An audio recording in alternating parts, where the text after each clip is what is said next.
I want to give proper credit where credit is due because obviously what Aaron Rodgers has done this year is nothing short of amazing. In a year where many people have written him off, even his own team, who decided to draft his successor with the first round pick that they had in the NFL draft this year, not only did he come back to outperform himself in the previous year, but he won the NFL MVP and was able to push the Green Bay Packers to the NFC Championship once again. And this year, I really like the Green Bay Packers significantly more than last year. And if the football gods are smiling down upon us, then we will possibly get a rematch of the Green Bay Packers versus the Tampa Bay Buccaneers in the NFC Championship. So what's going on, guys? Your boy Mike here. And before we get to the content, I just want to let you guys know that I'm giving away a PlayStation 5 to a subscriber that turns on our notifications on this channel.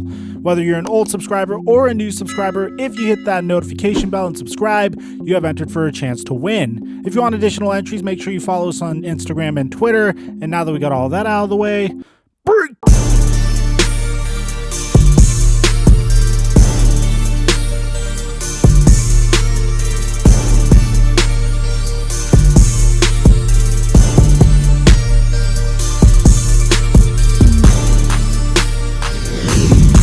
Mic check 1 2 1 2. What's going on, everybody? Guys, this was one remarkable game with a bunch of glaring issues that I saw on on the Rams side, but on top of that, I saw masterful game planning from Matt LaFleur and Aaron Rodgers and just very smart football being played. You see, many years ago, when the Los Angeles Rams decided to be aggressive and go all in on that brief 1 to 2 year window that they had before Jared Goff had to sign an extension, they mortgaged a decent amount of their future. Let's go all the way back to 2018, shall we?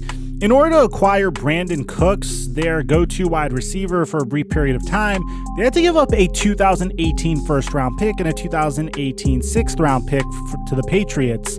Now, of course, they got back Brandon Cooks and a 2018 fourth-round pick. Now, that is a very aggressive move. Giving up a first-round pick is considered to be enormous in magnitude, but then you continue on and you see that they would make a move that would essentially cripple their future, in my opinion, because yes, Jalen Ramsey, top shutdown corner in the entire NFL, but in order to acquire Jalen Ramsey, they had to give up 2 first-round picks, one from last year, and once again, one from this year, in addition to a 2021 fourth-round pick. Essentially, the Los Angeles Rams haven't had a first-round pick in quite some time, and they're going into another offseason without a first-round pick. They're essentially digging themselves deeper and deeper into a hole, and it's very obvious when you watch them on the offensive side of the ball that they're really struggling offensively. Personally, I had no problem with the Jalen Ramsey trade. I understand the rationale. You have a great defensive player in Aaron Donald. You do want to support him with the best cornerback in football, but that's a move you make when you're on the cusp of a championship. And at that time, the Rams weren't necessarily on the cusp of a championship. And then when you acquire a player like Jalen Ramsey, you have to pay Jalen Ramsey top 3 shutdown corner money. So they had to max out Aaron Donald because he's the best defensive player in football. They had to give Jalen Ramsey a hefty contract as well because he is the best cornerback in football.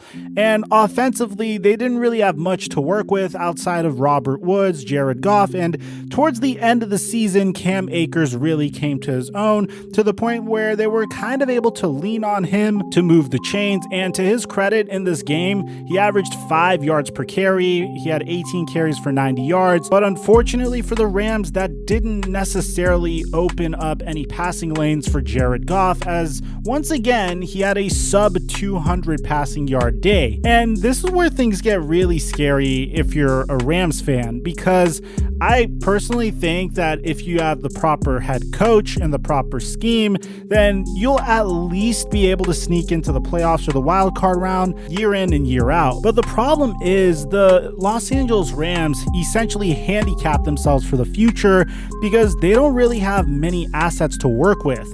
They're already maxed out in the cap, and they have a ton of bad contracts that they also have to pay, including $8.5 million in dead money that they owe to Todd Todd Gurley. And then that's before we get to pressing needs like the fact that I doubt that Andrew Whitworth is going to return for another year because man is 40 at this point. There's tremendous holes on the offensive side of the ball. And if you ask me, I don't mean to be a super harsh critic, but in my opinion, Jared Goff appears to be average to above average at best. Now, I understand he was playing with a broken finger. I respect the fact that he was playing with a broken finger. I understand that he doesn't have many weapons on the offensive side of the ball, and for the most part, throughout the entirety of his career, he didn't really have many weapons on the offensive side of the ball. I'm not saying that he's bad. I do think he's not worth his contract. He's the 6th highest paid player in the NFL. I think he is slightly overpaid, but not by much. But I don't think that Jared Goff is a quarterback that is going to be winning you games. There are certain situations where you need to count on your quarterback to be able to make a game-winning drive or be able to make a heroic-like play to win you a game. And I just don't see Jared Goff doing that currently. Now, I'm not trying to blame Jared Goff. Again, he has another offseason to go in, put in some work. Of course, this past season in the offseason, he didn't really have much of an opportunity to try to improve on his skill set because there was a COVID pandemic and we're still in the midst of that, but it was a little bit crazier back then. There was some more uncertainty back then, so I respect that.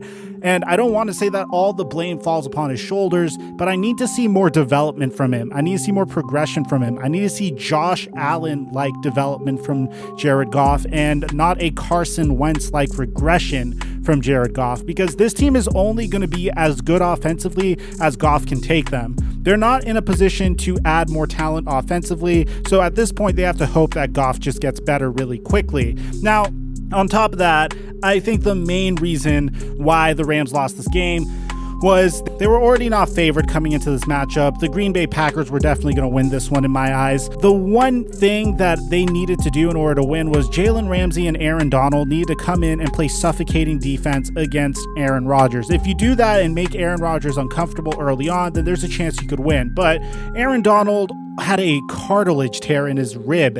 And once that went down, there wasn't as much of a pass rush. There wasn't much pressure on Aaron Rodgers. He felt very comfortable in the pocket. And at that moment, right then and there, I went in and placed a bet on the Green Bay Packers because I knew there was no chance that the Rams could win if their defense wasn't clicking on all cylinders. Now, there is hope for this team, but it's not going to be in the form of acquiring big-name players like they did in the past. They're not going to be able to go and trade like a late-round pick for a player like Aqib Talib, who's now retired, or like a cornerback like Marcus Peters, who's now on the Ravens, like they did in years past. They did make some good moves, like trading a 3rd-round pick for Dante Fowler was personally one of my favorite moves, but they have to be very creative moving forward if they really want to improve their team. The good news is they have a really good head coach. Sean McVay is a man that you could have great confidence in. He's very young, very passionate, and very energetic. So I have a lot of faith in him moving forward. But for now, the LA Rams, your season is essentially over. So let me know in the comment section down below, Rams fans, what would you do to improve the LA Rams? Is there anything that they should do that's very apparent, any big trades that they should make, or should they focus more on their own players' development? Aside from that, I'm your boy Mike, and I'm dropping our mic until our next upload.